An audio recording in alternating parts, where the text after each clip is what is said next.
নমস্কাৰ, এই মুহূৰ্তত লৈ আহিছোঁ আজিৰ দিনটোৰ কেইবাটাও ডাঙৰ খবৰ। অৰুণোদয় আঁচনিৰ বেংক একাউণ্টত একেলগে 2 মাহৰ 6,000 টকা সোমাই গ'ল। ৰেচন কাৰ্ড থকা প্ৰতিটো পৰিয়ালৰ বাবে আহি পৰিছে এই মুহূৰ্তত বিগ ব্ৰেকিং নিউজ, গুৰুত্বপূৰ্ণ খবৰ। তেওঁলোকে লাভ কৰিব এইকেইটা সামগ্ৰী বিনামূলীয়াকৈ, সম্পূৰ্ণ বিনামূলীয়াকৈ লাভ কৰিব এইকেইটা সামগ্ৰী। অসমৰ লাখ লাখ কৃষকৰ বাবে আহি পৰিছে বৃহৎ সুখবৰ। অসম চৰকাৰে ঘোষণা কৰিছে এখন নতুন আঁচনি। এই আঁচনিৰ জৰিয়তে অসমৰ কৃষকসকলে লাভ কৰিব 11,000কৈ টকা। চৰকাৰী ঘৰৰ বাবে আবেদন কৰা প্ৰতিটো পৰিয়ালৰ বাবে বৃহৎ সুখবৰ। তেওঁলোকে লাভ কৰিব প্ৰথম কিস্তিত ধন, আৰু যিসকলে প্ৰথম কিস্তিত ধন লাভ কৰিছিল তেওঁলোকৰ বেংক একাউণ্টত সোমাই যাব দ্বিতীয় কিস্তিৰ 78,000 টকা। মুখ্যমন্ত্ৰী হিমন্ত বিশ্ব শৰ্মাই ঘোষণা কৰিছে কেইবাটাও গুৰুত্বপূৰ্ণ খবৰ। অসমৰ লাখ লাখ হিতাধিকাৰীৰ বাবে কেইবাটাও গুৰুত্বপূৰ্ণ ঘোষণা কৰিছে মুখ্যমন্ত্ৰী হিমন্ত বিশ্ব শৰ্মাই। লগতে ঘোষণা কৰিছে কেইবাখনো নতুন আঁচনি। এই আটাইখিনি কথা আপোনালোকে জানিবৰ বাবে ভিডিঅ'টো স্কিপ নকৰাকৈ শেষলৈকে চাই থাকক। তাৰ আগতে যদিহে আপুনি প্ৰথমবাৰৰ বাবে আমাৰ চেনেলটোলৈ আহিছে তেন্তে চেনেলটো ছাবস্ক্ৰাইব কৰি ৰাখিব, যাতে এই ধৰণৰ খবৰসমূহ আপুনি নিতৌ লাভ কৰিব পাৰে। লগতে এই ভিডিঅ'টোত এটা লাইক কৰি আপোনাৰ বন্ধু বান্ধৱীৰ মাজত ভিডিঅ'টো শ্বেয়াৰ কৰি দিব। মোৰ মনটো ইয়াত সন্তুষ্ট হোৱা নাই, মই আৰু কিবা কৰিব খোজো। দৰ্শকসকল, আপোনালোকে এইখিনি শুনিবলৈ পাইছে। মুখ্যমন্ত্ৰী মহোদয়ে উল্লেখ কৰিছিলে যে মানুহক জীৱন যাপন কৰিবৰ বাবে 3টা বস্তু লাগে: খাদ্য, বস্ত্ৰ আৰু বাসস্থান। তাৰ বাবে তেওঁলোকে কি কৰা বুলি ক'লে, তেওঁলোকে অৰুণোদয় আঁচনিত টকা দিয়ে, যাৰ দ্বাৰা বস্ত্ৰৰ অভাৱ পূৰণ কৰিব পাৰে, আৰু খাদ্যৰ বাবে খাদ্য সুৰক্ষা আইনৰ অধীনত চাউল বিতৰণ কৰা হয়, বিনামূলীয়া চাউল বিতৰণ কৰা হয়।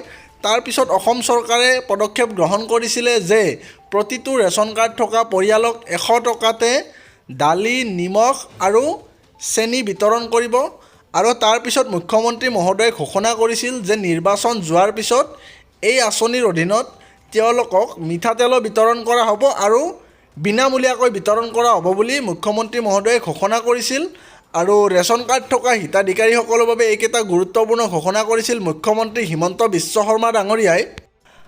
আৰু দৰ্শকসকল, মুখ্যমন্ত্ৰী হিমন্ত বিশ্ব শৰ্মা ডাঙৰীয়াই ঘোষণা কৰিছিলে যে যিসকলৰ হাতত ৰেচন কাৰ্ড নাই সেইসমূহ পৰিয়ালকো ৰেচন কাৰ্ড প্ৰদান কৰা হ'ব। অসম চৰকাৰৰ তৰফৰ পৰা সকলো দৰিদ্ৰ পৰিয়ালকে ৰেচন কাৰ্ড প্ৰদান কৰিব, আৰু ৰেচন কাৰ্ড থকাৰ পিছত সেইসকল লোকেও অৰুণোদয় আঁচনিৰ সুবিধা লাভ কৰিবলৈ সক্ষম হ'ব। লগতে এইসমূহ যি বিনামূলীয়া চাউল, দালি, নিমখ, চেনিৰ কথা ঘোষণা কৰিছিলে, এই সকলোবিলাক সামগ্ৰীও তেওঁলোকে লাভ কৰিবলৈ সক্ষম হ'ব। আৰু মুখ্যমন্ত্ৰী মহোদয়ে ঘোষণা কৰিছিল যে নিৰ্বাচনৰ পিছত চাউল, দালি, নিমখৰ উপৰিও 1 লিটাৰকৈ মিঠাতেল প্ৰদান কৰা হ'ব ৰেচন কাৰ্ড থকা পৰিয়ালসমূহক। প্ৰিয় দৰ্শকসকল, আপোনালোকে কমেণ্ট বক্সত জনাব আপুনি ৰেচন কাৰ্ড লাভ কৰিছে নে নাই, লগতে আপুনি অৰুণোদয় আঁচনিৰ সুবিধা লাভ কৰে নে নাই, এই কথাটো আপুনি কমেণ্ট বক্সত জনাবলৈ নাপাহৰিব। আৰু লগতে এই মাহৰ অৰুণোদয় আঁচনিৰ টকাক লৈ যিসকলে প্ৰশ্ন কৰি আছিলে তেওঁলোকৰ বাবে এটা গুৰুত্বপূৰ্ণ খবৰ আৰু ভাল খবৰ যে যিসকলে মে' আৰু জুন মাহত অৰুণোদয় আঁচনি লাভ কৰা নাই তেওঁলোকে চিন্তা কৰিব নালাগে। অৰুণোদয় আঁচনিত তেওঁলোকৰ নাম কৰ্তন হোৱা নাই, বৰঞ্চ অৰুণোদয় আঁচনিৰ বাবে চৰকাৰৰ হাতত বৰ্তমান সময়ত বাজেট নাই। যিহেতু নতুন চৰকাৰ গঠন হোৱাৰ পিছত কোনো ধৰণৰ বাজেট অধিৱেশন হোৱা নাই, তাৰ বাবে অৰুণোদয় আঁচনি বিতৰণ কৰা নাই। কিন্তু জুলাই মাহৰ 6 তাৰিখত বাজেট অধিৱেশন অনুষ্ঠিত হ'ব বুলি ইতিমধ্যে ৰাজ্যপাল মহোদয়ে আনুষ্ঠানিকভাৱে ঘোষণা কৰিছে। আৰু 6 জুলাইত যেতিয়া অসম বিধানসভাৰ বাজেট অধিৱেশন অনুষ্ঠিত হ'ব, সেই অধিৱেশনতে এই সকলোবিলাক আঁচনিৰ বাবে বাজেট আবণ্টন দিব। আৰু বাজেট আবণ্টন দিয়াৰ পিছত সকলোবিলাক আঁচনি আগৰ নিচিনাকৈ আৰম্ভ হৈ যাব। গতিকে যিসকলে অৰুণোদয় বা অন্যান্য আঁচনিসমূহ লাভ কৰা নাই তেওঁলোকে চিন্তা কৰিব নালাগে। লগতে ৰেচন কাৰ্ডতো যিসকলে বৰ্তমান কেৱল মাত্ৰ চাউল লাভ কৰিছে, দালি, নিমখ, চেনি লাভ কৰা নাই বা অহা মাহত নকৰে বুলি শুনিছে, তেওঁলোকে চিন্তা কৰিব নালাগে। বাজেট অধিৱেশন হৈ যোৱাৰ পিছত সকলোবিলাক সামগ্ৰী আগৰ নিচিনাকৈ লাভ কৰি থাকিব। আপুনি এতিয়ালৈ চৰকাৰী পকী ঘৰ লাভ কৰা নাই নেকি? যদিহে আপুনি এতিয়ালৈ চৰকাৰী পকী ঘৰ লাভ কৰা নাই তেন্তে আপোনাৰ বাবেও আছে বৃহৎ সুখবৰ। চৰকাৰে নতুনকৈ লাখ লাখ পৰিয়ালক প্ৰদান কৰিব PMAY ঘৰ। PMAY 2.0ৰ অধীনত লাখ লাখ পৰিয়াললৈ প্ৰদান কৰা হ'ব পকী ঘৰ। ৰাজ্যৰ প্ৰতিটো দৰিদ্ৰ পৰিয়ালে লাভ কৰিব চৰকাৰী পকী ঘৰ।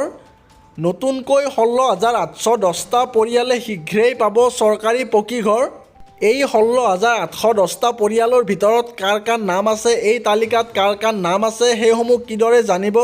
যিসকলৰ নাম আছে শীঘ্ৰে সাজু কৰক এইসমূহ নথি পত্ৰ। ৰেচন কাৰ্ড, আধাৰ কাৰ্ড আৰু পেন কাৰ্ড থাকিলে লাভ কৰিব চৰকাৰী পকী ঘৰ।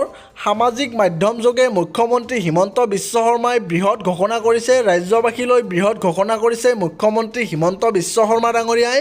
চৰকাৰী ঘৰ লাভ কৰা নাই যদি এতিয়ালৈকে, তেন্তে আপুনিও শীঘ্ৰেই লাভ কৰিব চৰকাৰী পকী ঘৰ। আপোনাৰ ঘৰত যদিহে ৰেচন কাৰ্ড আছে আৰু আপুনি দৰিদ্ৰ সীমাৰেখাৰ তলৰ পৰিয়াল হয়, তেন্তে শীঘ্ৰেই লাভ কৰিব চৰকাৰী পকী ঘৰ। অন্য এটা গুৰুত্বপূৰ্ণ খবৰ, ইলেকশ্যন কমিশ্যন অফ ইণ্ডিয়াৰ পৰা ঘোষণা কৰিছে যে এতিয়াৰে পৰা যদিহে আপুনি ভোটাৰ কাৰ্ডত কোনো ধৰণৰ আপডেট কৰে বা নতুনকৈ ভোটাৰ ID এপ্লাই কৰে, তেনেহ'লে 15 দিনৰ ভিতৰত নতুন ভোটাৰ ID কাৰ্ড আপোনাক ডেলিভাৰী দিয়া হ'ব। আৰু ফটো সম্বলিত নতুন ভোটাৰ ID কাৰ্ড মাত্ৰ 15 দিনৰ ভিতৰতে ডেলিভাৰী দিব। ইলেকশ্যন কমিশ্যন অফ ইণ্ডিয়াৰ পৰা এইটো ঘোষণা কৰিছে। অন্য এটা গুৰুত্বপূৰ্ণ খবৰ, আপোনাৰ মোবাইলত যদিহে হঠাৎ ডাঙৰকৈ শব্দ হয় আৰু ভাইব্ৰেশ্যন হয়, তেন্তে আপুনি ভয় খাবলগীয়া নাই। অসম চৰকাৰৰ তৰফৰ পৰা এইটো জনাইছে, স্পষ্ট কৰি দিছে যে এয়া AISDMAৰ নতুন চেল ব্ৰডকাষ্ট ছিষ্টেমৰ জৰুৰীকালীন সতৰ্কবাণী। যদিহে কেতিয়াবা কোনো ধৰণৰ বানপানী, কৃত্ৰিম বানপানী, ধাৰাসাৰ বৰষুণ, ধুমুহা, বজ্ৰপাত, ঘূৰ্ণীবতাহ বা আন কোনো দুৰ্যোগ যেনে গেছ লিক আদিৰ দৰে পৰিস্থিতিৰ সময়ত আপোনাক আৰু আপোনাৰ পৰিয়ালক সুৰক্ষিত কৰিবলৈ চৰকাৰে এই ব্যৱস্থা গ্ৰহণ কৰিছে। গতিকে যদিহে এই ধৰণৰ কেতিয়াবা মোবাইলত ডাঙৰকৈ শব্দ আহে আৰু ভাইব্ৰেশ্যন উঠে, তেতিয়া আপুনি ভয় নাখাব, বৰঞ্চ মেছেজটো পঢ়িব, তাত কি নিৰ্দেশনা দিছে সেইখিনি আপুনি মানি চলিব, তেতিয়া আপুনি সুৰক্ষিত থাকিব। PM কিষাণ আঁচনিৰ হিতাধিকাৰীসকলৰ বাবে এটা গুহাৰি। প্ৰধানমন্ত্ৰী PM কৃষক সন্মান নিধিৰ যিসকলে 2,000 টকাকৈ লাভ কৰে, তেওঁলোকৰ বাবে এইটো গুৰুত্বপূৰ্ণ খবৰ। প্ৰধানমন্ত্ৰী কৃষক সন্মান নিধি অৰ্থাৎ PM কিষাণ আঁচনিৰ পৰৱৰ্তী কিস্তিত ধন লাভ কৰিবলৈ নিকটৱৰ্তী সামূহিক সেৱা কেন্দ্ৰ CSCত গৈ আজিয়ে eKYC সম্পূৰ্ণ কৰিব লাগিব। eKYC নকৰা মানে আপুনি PM কিষাণ আঁচনিৰ পৰৱৰ্তী কিস্তিৰ পৰা বঞ্চিত হ'ব। আৰু কৃষক ৰাইজৰ সুবিধাৰ্থে প্ৰতিটো পঞ্চায়তত অনুষ্ঠিত খেত বচাও অভিযান কাৰ্যসূচীত eKYC কৰাৰ ব্যৱস্থা কৰা হৈছে। গতিকে উক্ত কাৰ্যসূচীত অংশ লৈ সম্পন্ন কৰক eKYC। লগত আনিব লাগিব আধাৰ কাৰ্ড আৰু আধাৰ কাৰ্ডৰ লগত লিংক থকা মোবাইল নম্বৰ। এইটো অসমৰ প্ৰতিখন জিলাৰ বাবে আপোনালোকে eKYCটো সম্পূৰ্ণ কৰি ল'ব যিমান সোনকালে পাৰে, নহ'লে 23 নম্বৰ কিস্তিত ধন আপুনি লাভ কৰিবলৈ সক্ষম নহ'ব।